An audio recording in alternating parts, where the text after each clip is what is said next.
கிளைமேக்ஸ்ல வந்து அது மொத்தமா மாத்திருவாரு. இது ரெண்டுக்குமே என்னன்னா, அருண் பிரபு வந்து ஒரு பெரிய பிளஸ்ஸா ஒரு விஷயம் என்னன்னா, இந்த நாட்டுல நம்ம கண்ணுக்கே தெரியாம நடக்கிற நிறைய பிரச்சனைகள் இருக்கு இல்லையா, அந்த பிரச்சனைகள்லாம் எங்கெங்கயோ தேடி மூளை முடுக்கெல்லாம் தேடி எடுத்து வச்சு ஒரு விஷயம் பண்ணியிருக்காரு. இது யாருக்கு எத்தனை பேருக்கு புரியும் அப்படிங்கிறத ஒரு பெரிய கேள்வி, ஒரு சவாலான ஒரு விஷயமே தவிர, இந்த கண்டென்ட் நாட்டுக்கு சொல்ல வேண்டிய ஒரு முக்கியமான ஒரு விஷயம்.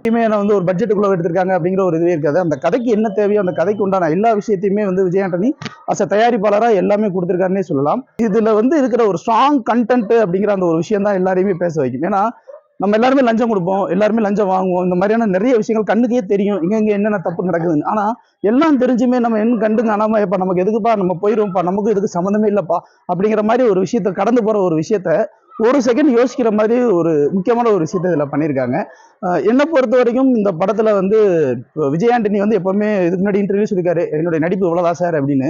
இந்த படத்துலயுமே அவருடைய நடிப்பு அவ்வளவுதான், கண்டென்ட் தான் பேசும். அதே மாதிரி இந்த படத்துலையும் கண்டென்ட் தான் பேசியிருக்கு. எங்களை பொறுத்த வரைக்கும் விஜய் ஆண்டனிக்கு இந்த படம் ஒரு நல்ல கம்பேக் கொடுக்கும் அப்படிங்கிறது நம்பலாம். ஏன்னா இது வந்து ஒரு 8 பிச்சைக்காரனுக்கு சமம்னே சொல்லலாம். ஒரு பிச்சைக்காரனை வச்சுட்டு வந்து விஜய் ஆண்டனி கிட்டத்தட்ட ஒரு 10 படத்துக்கு மேல ஃபெயிலியர் கொடுத்தாலுமே தாங்கிட்டு இருந்தாரு.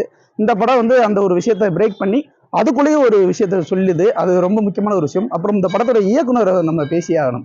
ஏன்னா இப்போ ஒரு ஒரு படம் பிளாக் பஸ்டர் ஹிட் அடிச்சா தான் அந்த இயக்குனர் நம்ம தலையெழுதிக்கி வச்சு கொண்டாடுவோம். இல்லையா இப்போ பாலுமந்திரேஸ்வரில இருந்து வந்த இப்போ பாலா சார், வெற்றிமாறன் சார், இந்த மாதிரி ராம் சார், இவங்களெல்லாம் வந்து நம்ம வந்து வேற மாதிரியான இயக்குனர்கள்னு சொல்லுவோம். ஆனா அருண் பிரபு அவங்க 2 பேட்டர்னுக்குள்ளயுமே வராம அவர் ஒரு ஸ்டைல்ல ஒன்று ஃபாலோ பண்ணி வந்துட்டு இருக்காரு. நீங்க அறிவியல இருந்து பாத்தீங்கன்னாலேயும் அவர் எடுக்கிற கண்டென்ட் எல்லாமே வந்து பாத்தீங்கன்னா சப்ஜெக்டிவா தான் இருக்கும். எஸ்பெஷலி வந்து பொலிட்டிக்கல் சட்டையர், இந்த மீடியா வந்து எந்தெந்த விஷயத்தெல்லாம் எப்படியெல்லாம் ஏமாத்துதுங்கிற முதற்கொண்டு எல்லாத்தையுமே எடுத்து பண்ணியிருப்பாரு. இப்போ அதுவும் சரி, வாழும் சரி, வால் படத்துல வந்து ஒரு சாதாரண ஒரு விஷயத்த ஒருத்தர் எப்படி யோசிப்பான் அப்படிங்கிற ஒரு விஷயத்த சொல்லியிருப்பாரு. இந்த படத்துல என்னன்னா நியோ பொலிட்டிக்கல் உள்ள எவ்வளவு ஆழமா அழுத்தமா நிறைய பிரச்சனைகள் ஓடிக்கிட்டு இருக்கு அப்படிங்கிற ஒரு விஷயத்த எடுத்து சொல்லியிருப்பாரு.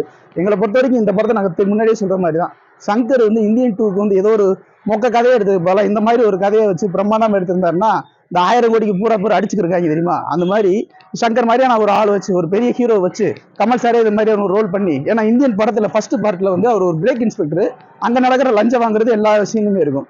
இதுல வந்து ஒரு செக்ரட்டரியேட்ல வேலை பார்க்குற ஒரு புரோக்கர், ஆனா அங்க நடக்கிற பிரச்சனைகளை பத்தி எல்லாம் பேசியிருப்பாங்க. ஸோ கிட்டத்தட்ட கம்பேரிட்டிவ்ல ரெண்டுமே ஒண்ணா இருக்கு. இந்தியன் 2க்கு இந்த மாதிரியான ஒரு கதையை தான் நாங்க எதிர்பார்த்தோம். அந்த மாதிரியான கதை இல்லாம கொடுத்துட்டீங்க. எங்களை பாருங்க, நாங்க இந்த படத்துக்கு ரிவ்யூ பண்ண வந்து இந்தியன் 2க்கு மறுபடியும் ரிவ்யூ பண்ண வச்சுட்டாரு. அந்த அளவுக்கு வந்து இந்த படத்துடைய கண்டென்ட் அவ்வளவு ரொம்ப ஸ்ட்ராங்கா இருக்கு.